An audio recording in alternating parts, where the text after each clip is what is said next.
Wajah sosok itu hancur seperti habis diseret ke aspal. Daging-daging wajahnya koyak. Kedua bola matanya terlihat menggantung pada seutas urat.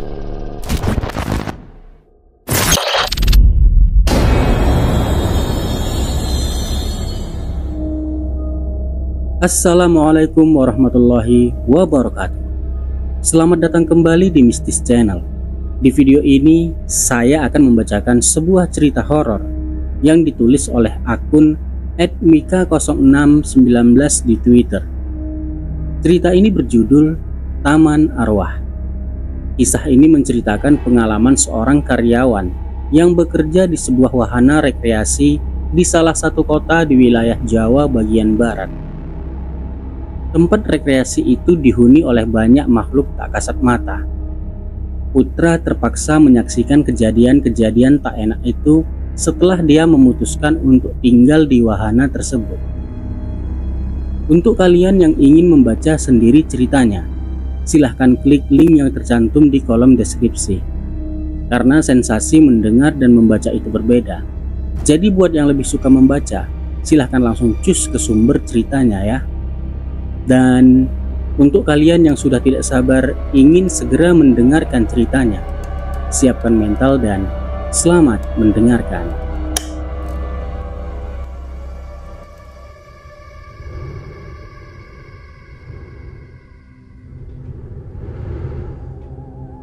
Sebuah wahana rekreasi di salah satu kota di wilayah Jawa bagian barat yang pada saat jam operasional ramai dikunjungi orang. Ternyata malam harinya kembali diramaikan oleh mereka para arwah dan makhluk gaib lainnya. Ini adalah kisah yang benar-benar terjadi. Pengalaman yang dialami karyawan usaha kuliner saya selama bekerja di tempat sebelumnya.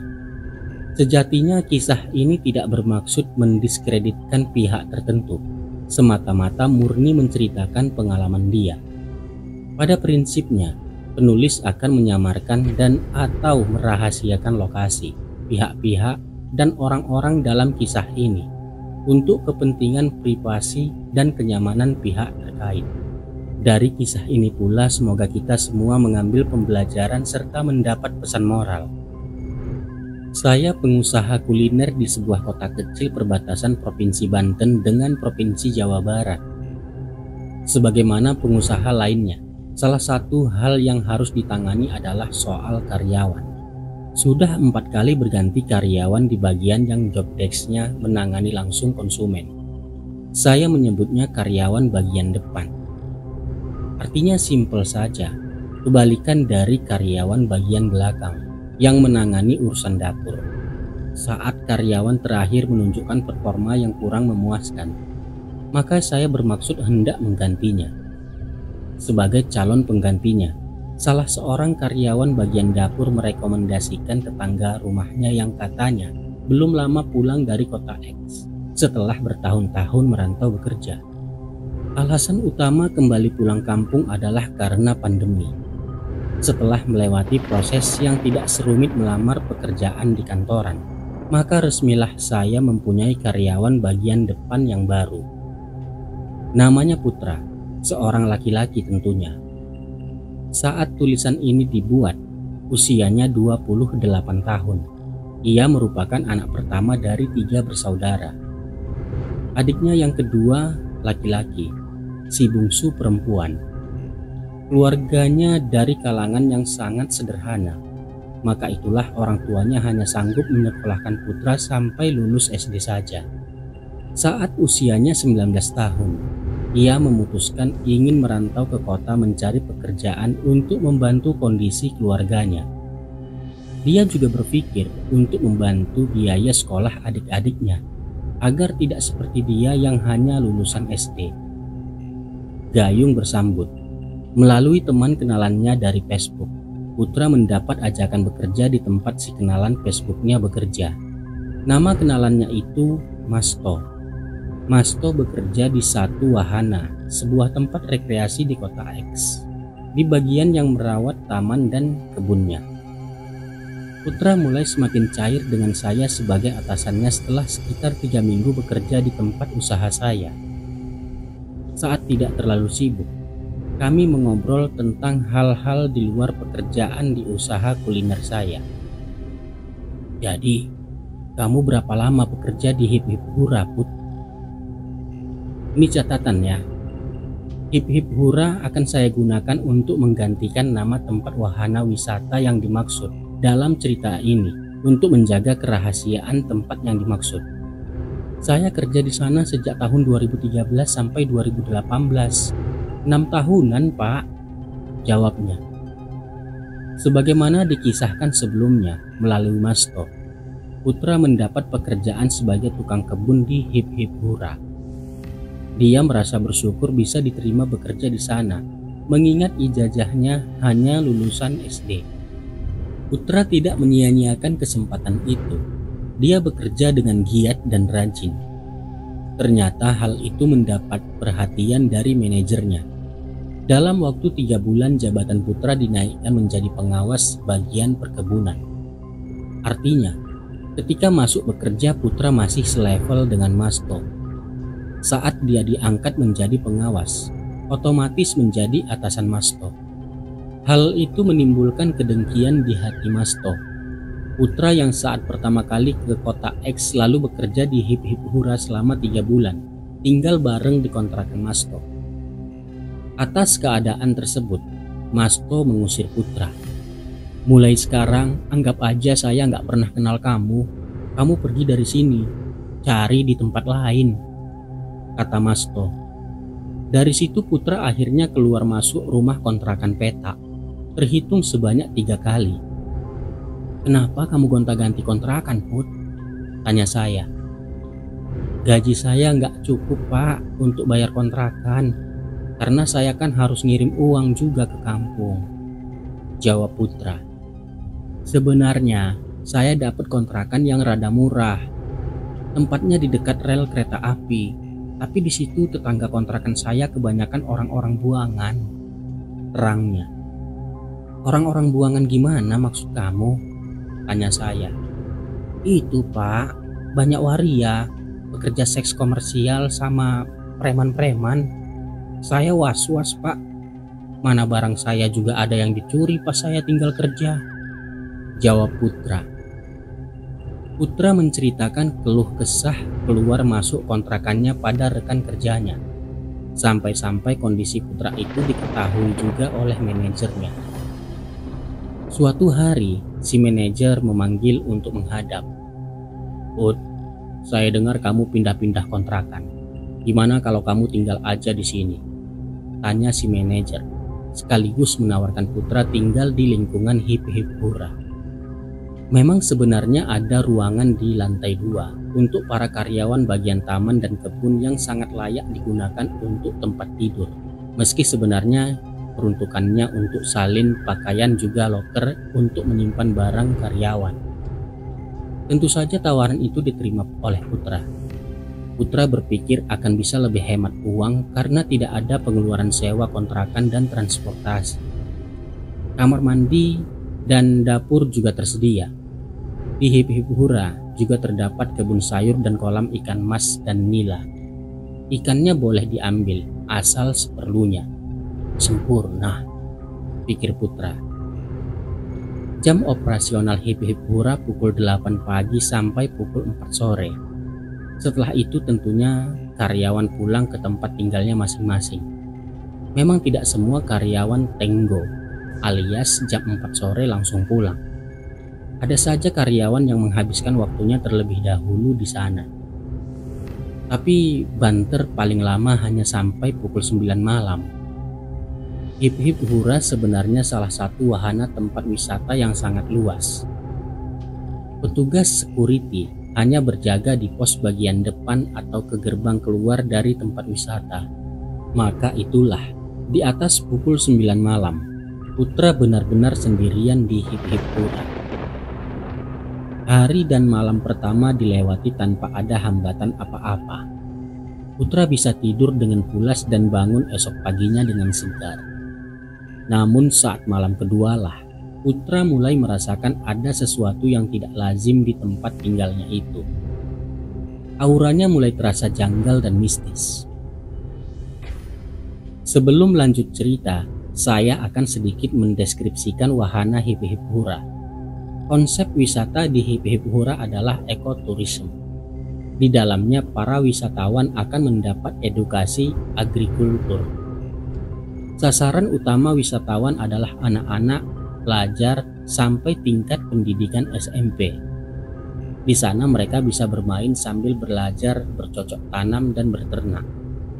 Maka itulah, di dalam wahana Hip Hip Hura terdapat kebun sayur mayur, lahan sawah meskipun hanya sepetak, dan juga beberapa hewan peternakan seperti ayam, domba, kelinci, bahkan kerbau.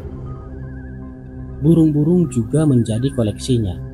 Suasananya sangat rimbun dan teduh saat siang hari, karena terdapat juga pohon-pohon besar seperti beringin, kelapa, bambu, dan pohon-pohon lainnya. Bisa dibilang Hip Hip Hura seperti hutan mini. Sarana kantor, ruang edukasi, dan gudang peralatan berada di tengah-tengah wahana. Terdapat musola berbentuk gazebo atau saung tidak jauh darinya. Untuk para wisatawan berjalan mengitari seluruh wahana Hip Hip Hura dipasangi paving block. Pihak Hip Hip Hura juga menyewakan sepeda ontel apabila wisatawan enggan berjalan. Tempat tinggal Putra selama menetap di Hip Hip Hura adalah satu lokasi dengan kantor. Artinya Putra tinggal di tengah-tengah hutan. Malam Kamis itu, Hip Hip Hura sudah sepi. Semua karyawan sudah pulang. Tinggallah Putra sendirian. Waktu menunjukkan pukul 11 malam. Saat menonton televisi, dia merasa lapar. Beranjaklah dia ke dapur kantor atau bahasa kerennya pantry yang berada di bawah. Putra bermaksud hendak memasak mie instan rebus. Supaya mie rebusnya lebih nikmat, terpikir olehnya dibubuhi cabai segar dan ditambah daun sawi. Kebun cabai dan sawi berada beberapa meter dari kantor. Untuk itu, Putra harus keluar menuju kebun. Dia berjalan menyusuri paving block. Tiba-tiba angin berhembus lebih kencang dari biasanya, sampai-sampai menggoyangkan batang pepohonan. Seolah pepohonan itu menarikan semacam gerakan ritual. Bunyi dedaunan juga ranting saling bergesekan terdengar. Di antara bebunyian itu, telinga Putra menangkap bunyi sapu lidi. Seperti ada yang menyapu. Siapa yang nyapu malam-malam? Terbesit pertanyaan dalam benak Putra. Dia menoleh ke sekeliling. Tak ada siapapun. Lalu dia berpikir, cuma perasaan saya saja. Tiba di kebun cabai, dia mulai memetik beberapa buahnya. Bunyi sapu lidi terdengar lagi, bahkan kali ini lebih dekat. Putra berhenti memetik, lalu melihat sekeliling. Suara sapu hilang. Bulu kuduk Putra berdiri.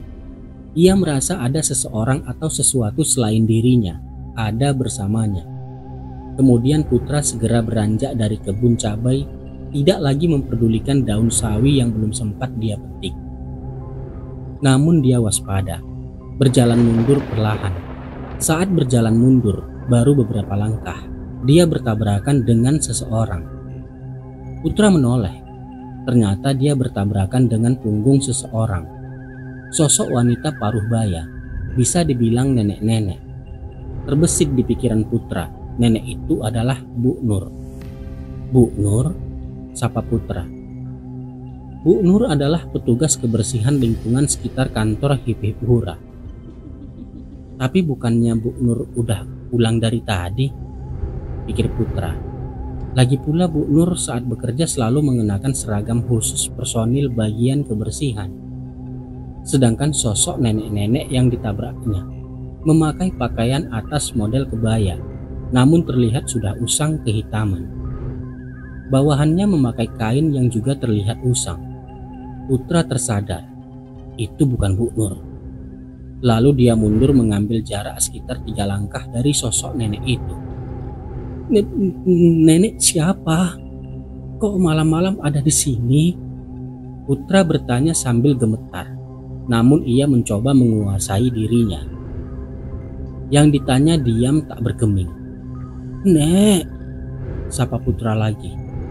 Sosok nenek itu perlahan membalikkan badannya menghadap Putra. "Astagfirullah," teriak Putra. Lalu ia jongkok menyembunyikan wajah dengan memeluk kedua dengkulnya. Sosok nenek yang dilihat Putra, wajahnya gosong melepuh seperti terbakar di bagian wajah kiri. Bola matanya sudah tidak ada, sedangkan bagian wajah kanan masih terlihat utuh. Matanya nampak besar melotot menatap Putra. Mata itu seperti hendak keluar dari kelopaknya. Rambutnya disanggul dan putih beruban. Ada apa kesini? Mau apa? Tolong jangan nunjukin seperti ini ke saya. Saya di sini niatnya hanya kerja," kata Putra mencoba mengajak bicara sosok nenek-nenek itu sambil tetap menutup wajah dengan kedua dengkul. Tubuh Putra gemetar hebat saking ketakutannya. Tidak terdengar jawaban atau reaksi apapun dari nenek itu. Beberapa saat kemudian, Putra memberanikan diri membuka matanya. Ternyata nenek itu sudah tidak ada di hadapan Putra. Hilang begitu saja. Putra mengambil langkah 1000, lari terbirit-birit, langsung menuju ruang atas. Putra merasa lemas, lalu dia pun tertidur atau mungkin juga pingsan karena shock. Saat dia terbangun, ternyata hari sudah subuh. Saat jam kerja, Putra menceritakan pengalaman semalam ke rekan kerjanya. Anton namanya. Anton sudah lebih dulu bekerja di Hip Hip Hura 2 tahun daripada Putra. "Sebenarnya waktu Pak Rudi nawarin lo tinggal di sini, gue pengen nahan lo. Tapi lo kayak yang antusias gitu. Lagian gue juga tahu sih masalah keuangan lo. Jadi gue pikir, ya udahlah. Mudah-mudahan lo nggak kenapa-kenapa." Nggak taunya, kata Anton setelah mendengar penuturan Putra. "Kenapa, Ton? Kasih tahu gue dong, ada apa?" pinta Putra. "Sebenarnya sebelum lo juga ada karyawan yang pernah tinggal di sini. Namanya Budi," papar Anton. Lalu dia melanjutkan. "Setelah seminggu dia tinggal, ada kecelakaan. Dia jatuh dari lantai 2. Terus dia..." "Kenapa dia, Ton?" tanya Putra memburu. "Dia meninggal setelah sempat 2 hari dirawat di rumah sakit," terang Anton. "Wah, itu kejadiannya kapan?" tanya Putra. "Sekitar 5 bulanan yang lalu," jawab Anton. Lalu Anton menceritakan bahwa dia yang mengantar almarhum Budi ke rumah sakit. Anton sempat menunggui Budi di ruang UGD. "Budi cerita ke gue kalau dia jatuh karena panik. Dia ngelihat sesuatu di tangga," terang Anton. "Dia ngelihat apa, Ton?" tanya Putra. Kali ini nadanya terdengar panik sekaligus penasaran. "Nggak jelas. Katanya kayak orang tapi kayak binatang juga," jawab Anton. Putra jadi melamun. Putra juga menceritakan kejadian semalam ke Bu Nur, orang yang semalam disangkanya sedang menyapu. Bu Nur bilang, "Mending kamu jangan tinggal di sini, cuma cari mati aja." Tapi Putra berniat tetap mencoba tinggal, meski alasan sebenarnya adalah dia tidak punya pilihan lain. Malam-malam berikutnya, Putra terus-menerus diganggu oleh suara-suara orang yang sedang mandi sambil bersenandung di kamar mandi. Bunyi panci dan penggorengan seperti ada orang masak di pantry.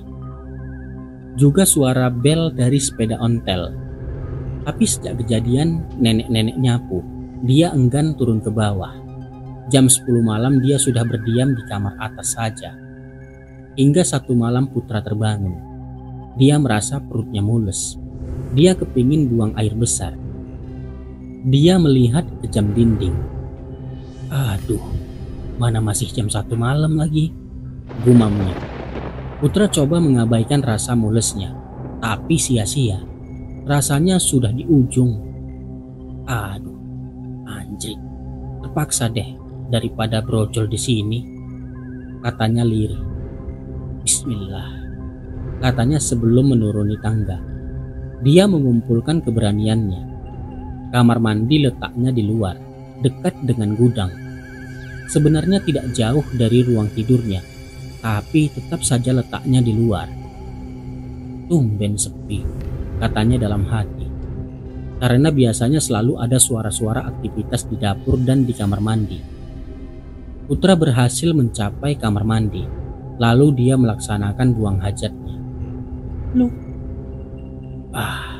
Lega, kata Putra setelah beberapa pup yang barusan sudah di ujung keluar.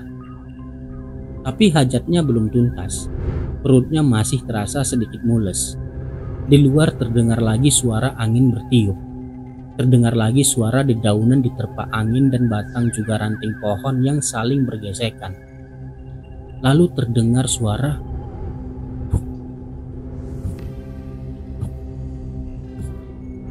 Putra memasang kupingnya mendengar suara itu dari dalam kamar mandi.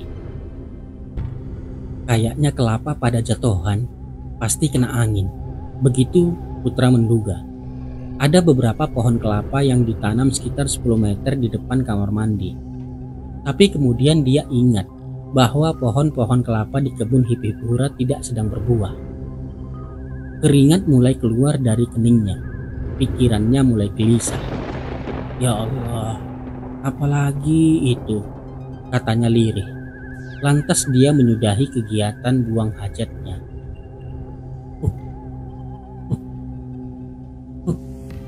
Suara itu terdengar lagi. Perlahan Putra membuka pintu kamar mandi. Dia melihat ada sesuatu berbentuk bulat-bulat seperti berserakan dekat pohon kelapa. Dalam keremangan, dia mencoba menegaskan pandangannya pada benda bulat yang berserakan dekat pohon kelapa. Ya ampun, teriak Putra ngeri. Yang dikira Putra kelapa yang berjatuhan, ternyata kepala-kepala manusia. Kepala-kepala yang tertebas pisah dari tubuhnya. Putra berlari bermaksud hendak ke arah kamarnya yang hanya sebelokan ke kanan. Namun dia menghentikan langkah seribunya.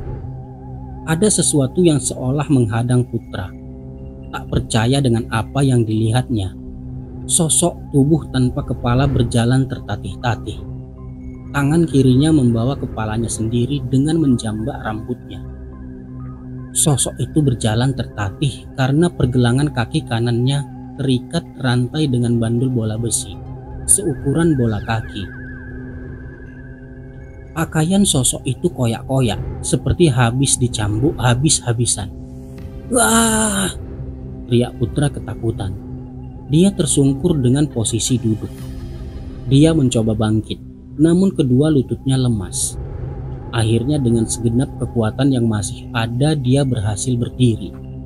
Kemudian dia mencoba berlari sambil terhuyung-huyung ke arah sebaliknya yang menuju ke arah kebun. Baru berlari beberapa meter kembali larinya terhenti. Lagi-lagi ada sosok yang menghadangnya. Mirip dengan sosok tanpa kepala tadi. Sosok berjalan tertatih karena menyeret rantai berbandul bola besi. Namun yang satu ini kepalanya masih nempel dengan tubuhnya. Rambutnya panjang, tapi tidak bisa dipastikan itu sosok perempuan atau lelaki. Wajah sosok itu hancur seperti habis diseret ke aspal.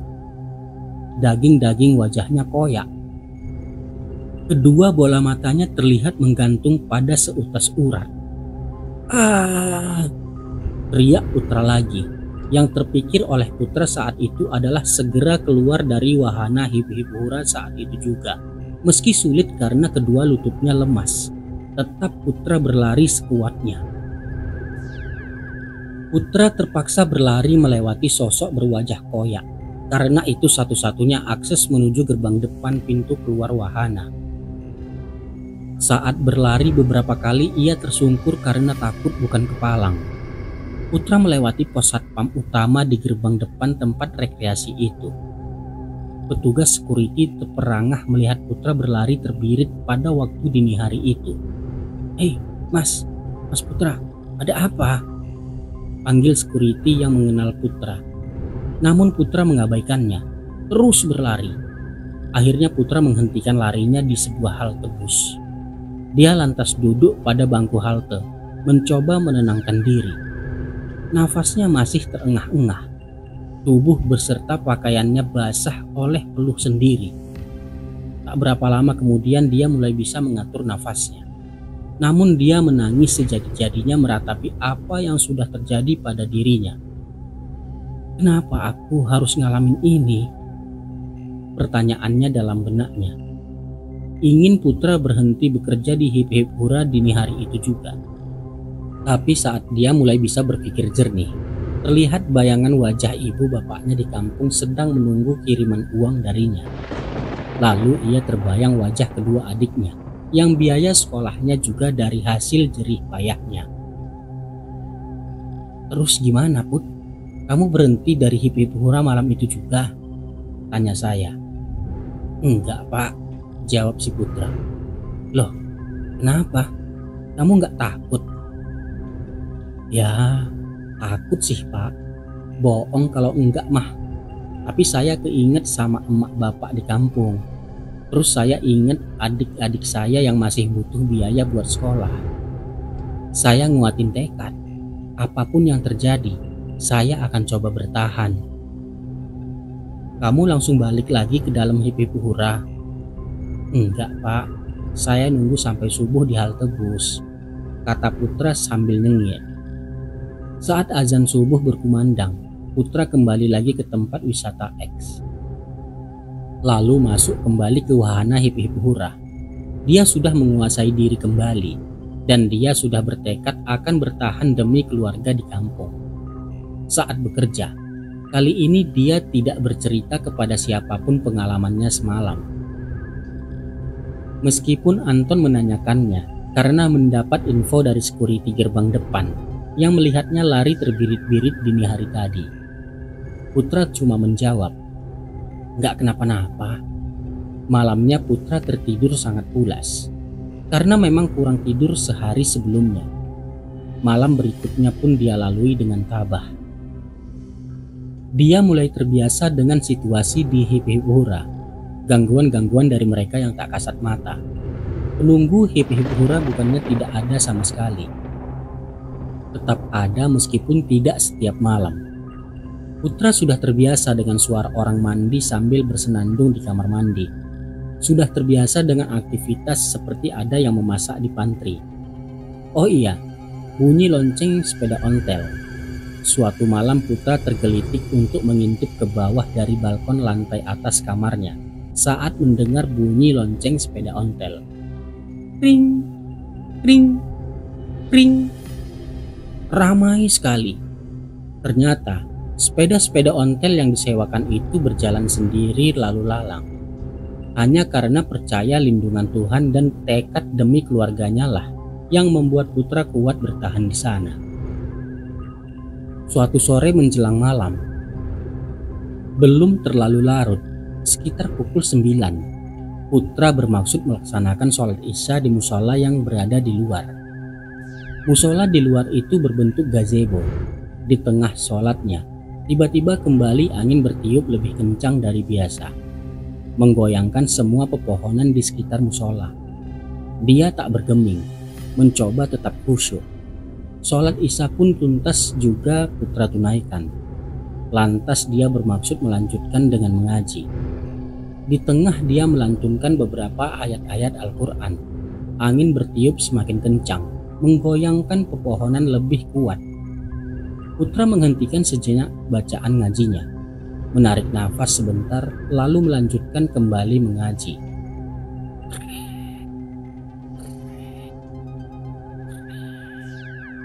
Itu bunyi batang pohon tidak jauh di belakang musola. Di belakang musola gazebo memang terdapat satu pohon beringin berukuran sedang. Saat itulah terjadi sesuatu yang mengejutkan Putra di tengah mengajinya.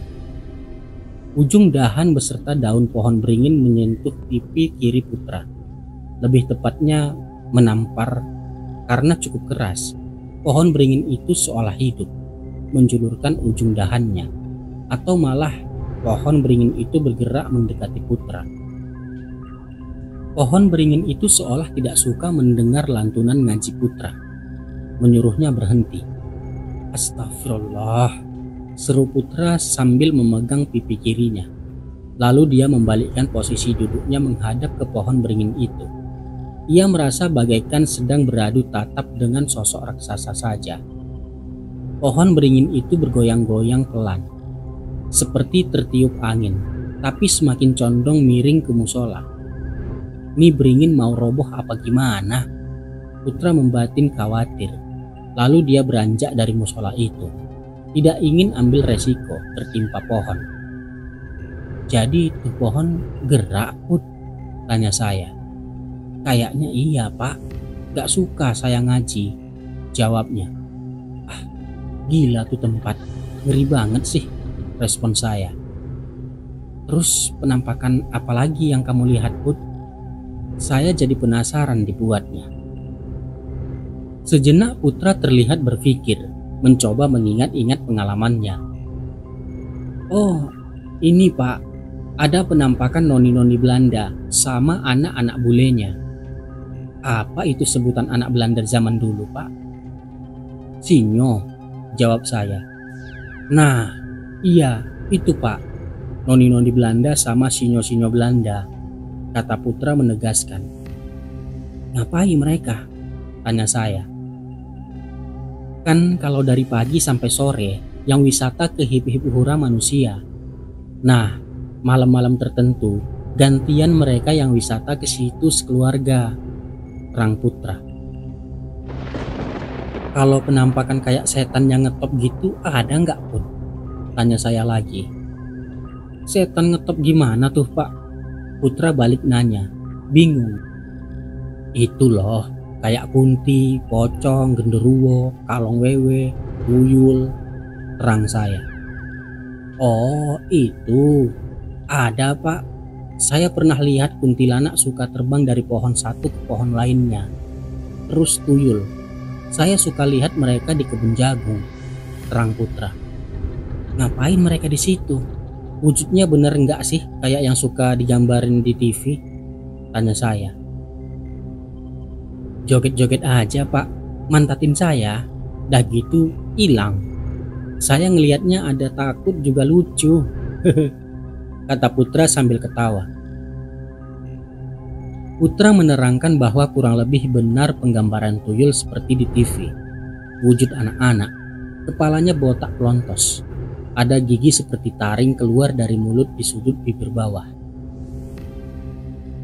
Hanya mengenakan kain yang dibuntal seperti popok, dan bola matanya putih semua mengkilat seperti kelereng. Namun demikian, sosok yang lebih sering menunjukkan diri adalah sosok manusia yang dirantai, yang beberapa waktu lalu membuat Putra bermalam di halte bus. Meskipun Putra tidak melihat, hanya dengan mendengarkan dari lantai atas kamarnya, dia tahu dari bunyi tanda kehadiran mereka.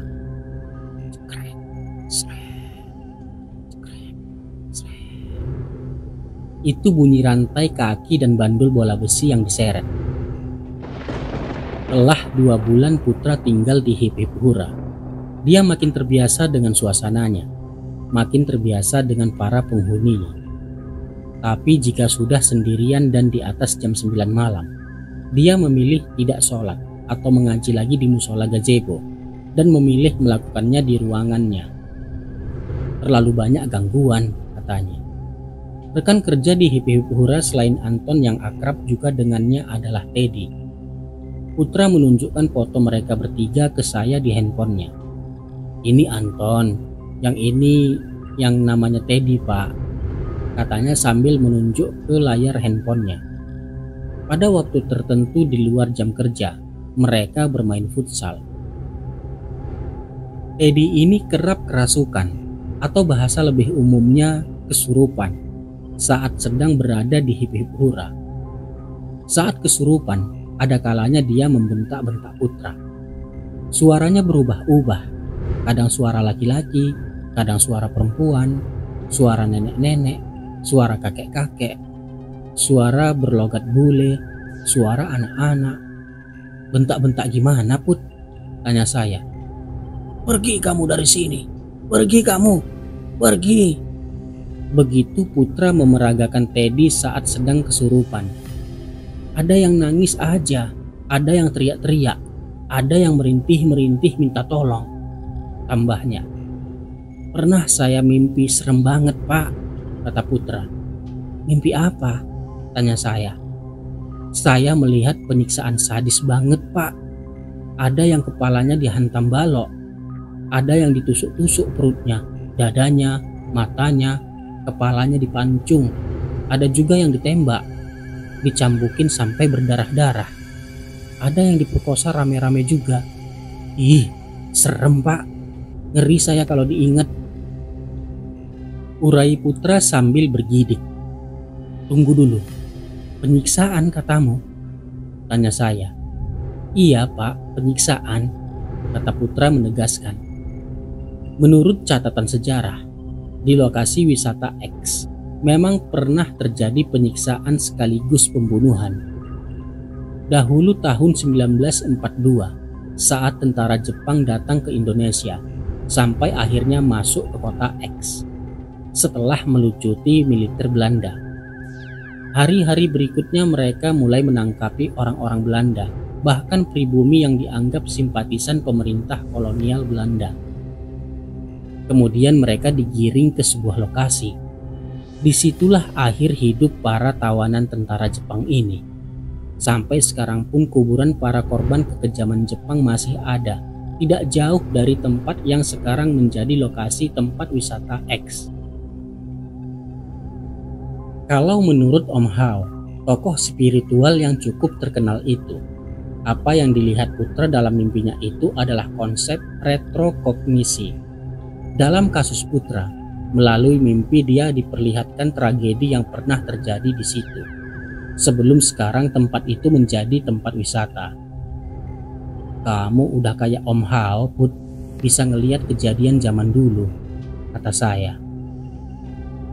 Oh, jadi dulu di situ tempat pembantaian, Pak, respon Putra. Iya, kebetulan saya juga penggemar sejarah. Setahu saya memang begitu, timpal saya. Jangan-jangan setan yang kayak zombie yang suka jalan-jalan kakinya dirantai itu arwah gentayangan para korban ya Pak, kata Putra dengan nada miris. Bisa jadi Put, respon saya. Saat mengatakan demikian, Putra menunjukkan ke saya lengannya merinding. Herannya saya sebenarnya juga merinding. Jujur saja, sebelum Putra menceritakan perihal mimpinya itu, saya sedikit sangsi akan penampakan dan aktivitas makhluk gaib di Hip Hip Hura dari cerita-ceritanya.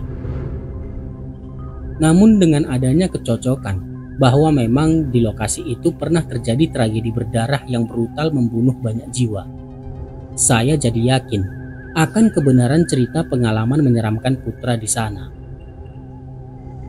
Kamu tahu nggak kenapa kalau sedang dengerin, baca, atau cerita tentang makhluk gaib dan penampakannya, kamu merinding?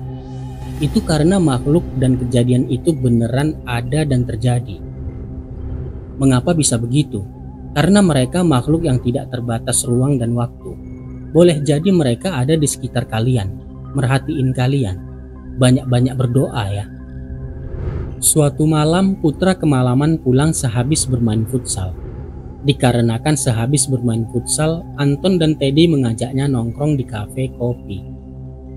Keasikan ngopinya sampai lupa waktu sudah pukul 11 malam. Segera Putra pamitan kepada kedua sahabatnya.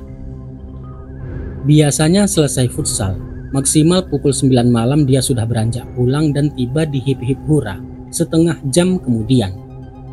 Aduh sialan, aku kemalaman. Mudah-mudahan gak ada yang aneh-aneh, gumamnya saat membuka gerbang depan Hip Hip Hura. Waktu sudah menjelang tengah malam. Dia lalu berjalan menyusuri paving block dengan waspada, siap-siap akan kemungkinan penampakan. Meskipun sudah semakin terbiasa dengan kehadiran makhluk tak kasat mata, tetap saja Putra tidak berharap bertemu langsung dengan mereka.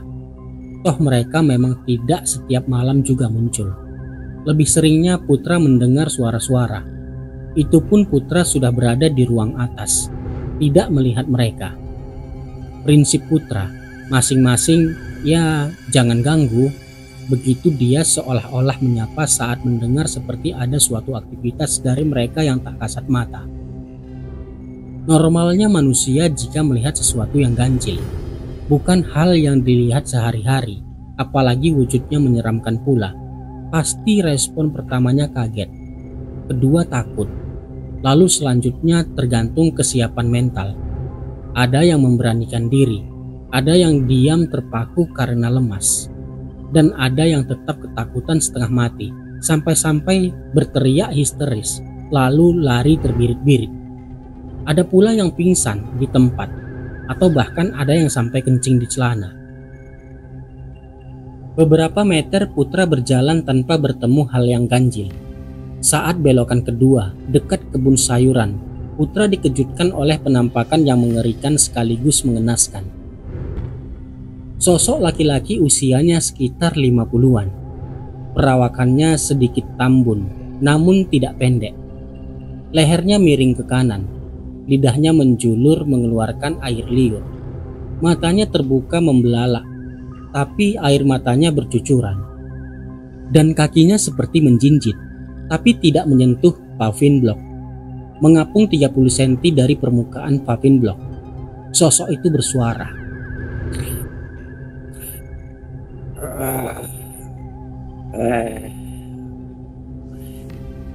Seperti suara orang yang tercekik. Putra kaget bukan kepalang.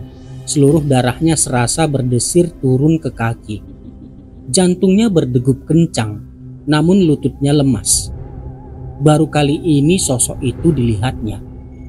Astagfirullahaladzim. Ya Allah, apalagi ini? Kata Putra sambil berjongkok. Putra menutup wajahnya dengan kedua telapak tangannya. Sesaat Putra mengintip dari celah jemarinya. Sosok itu masih di depan menghadangnya. Tolong, jangan ganggu saya. Jangan nunjukin seperti ini. Saya di sini cuma ingin bekerja. Tolong pergi, kata Putra mencoba berkomunikasi dengan sosok itu.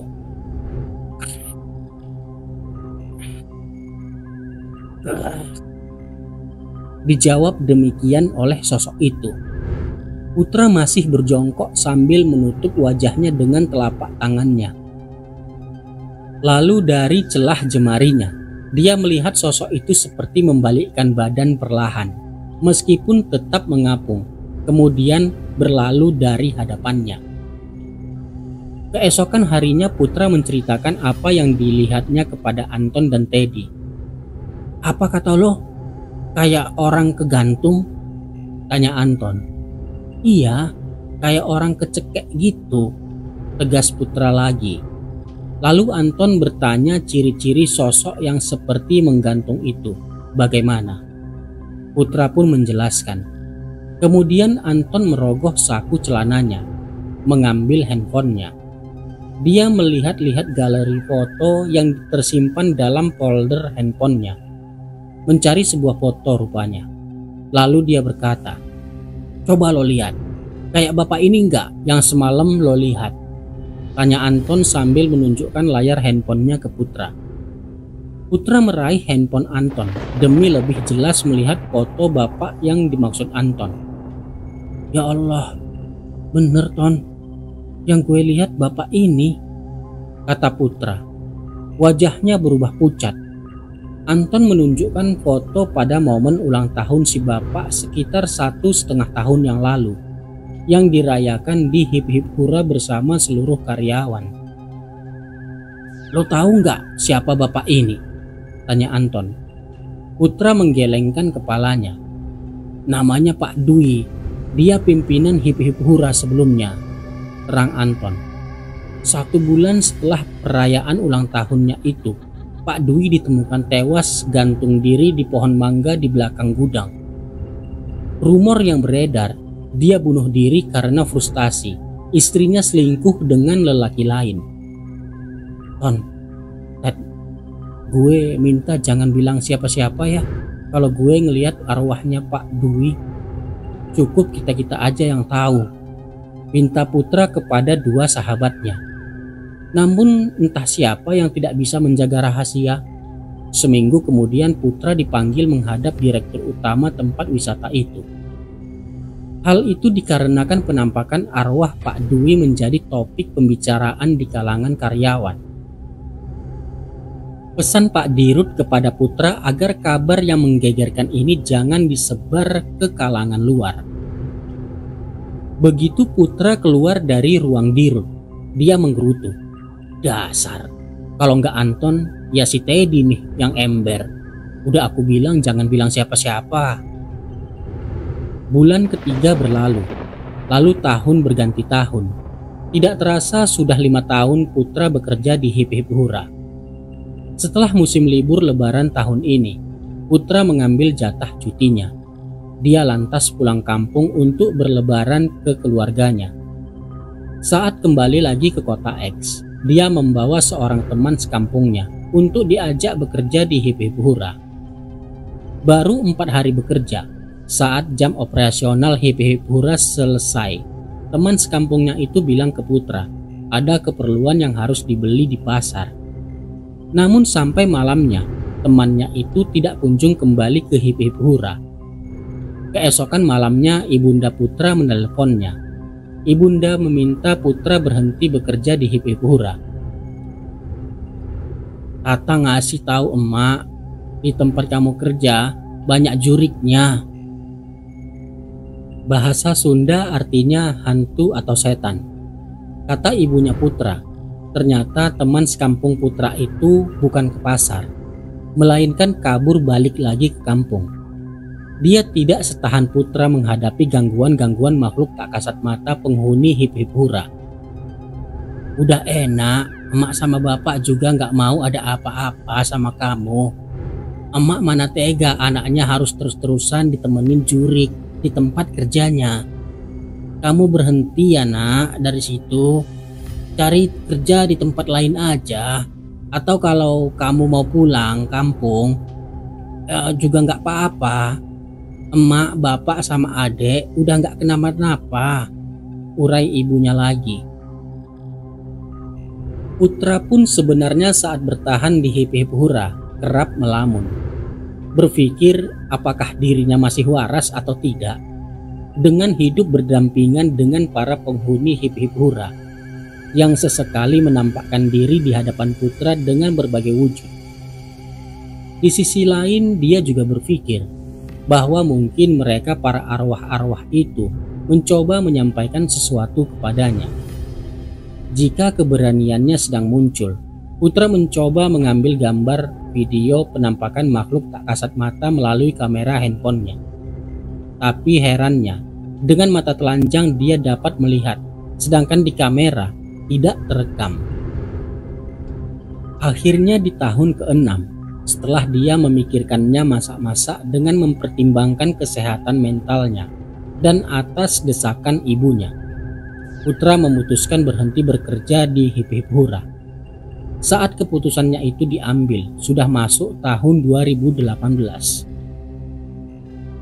Lalu berbekal modal pesangon dan tabungannya, serta pengalamannya mengurus taman dan kebun di Hip Hip Hura, Putra mencoba usaha berjualan bunga dan tanaman hias di kota Y.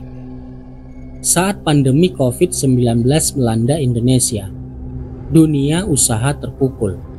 Putra akhirnya memutuskan pulang kampung. Dia tetap berjualan bunga dan tanaman hias, namun secara daring.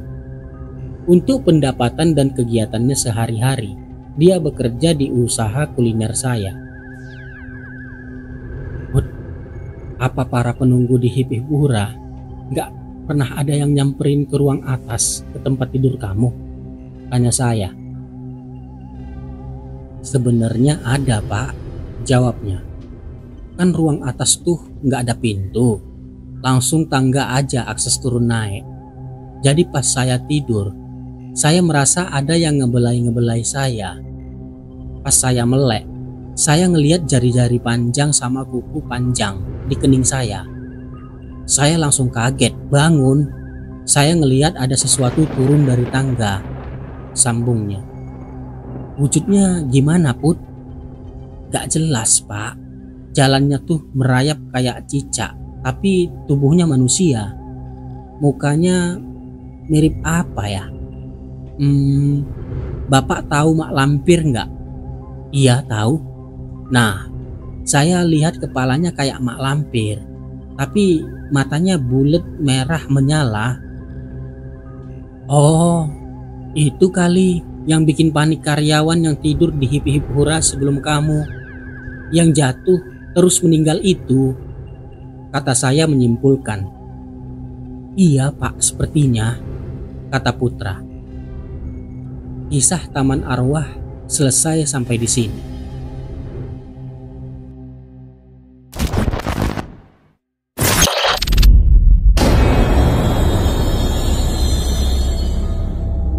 Itulah cerita yang ditulis di Twitter oleh akun @mika0619. Kalian juga bisa baca cerita-ceritanya yang lain. Silahkan saja langsung kunjungi akun beliau ya. Saya pikir itu saja yang dapat saya sampaikan di akhir video ini.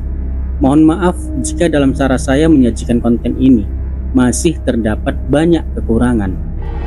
Oh ya, buat kamu yang punya cerita horor yang sekiranya pengen ceritanya saya bawain di channel ini, silahkan kirim naskah cerita kamu ke kontak yang tertera di kolom deskripsi.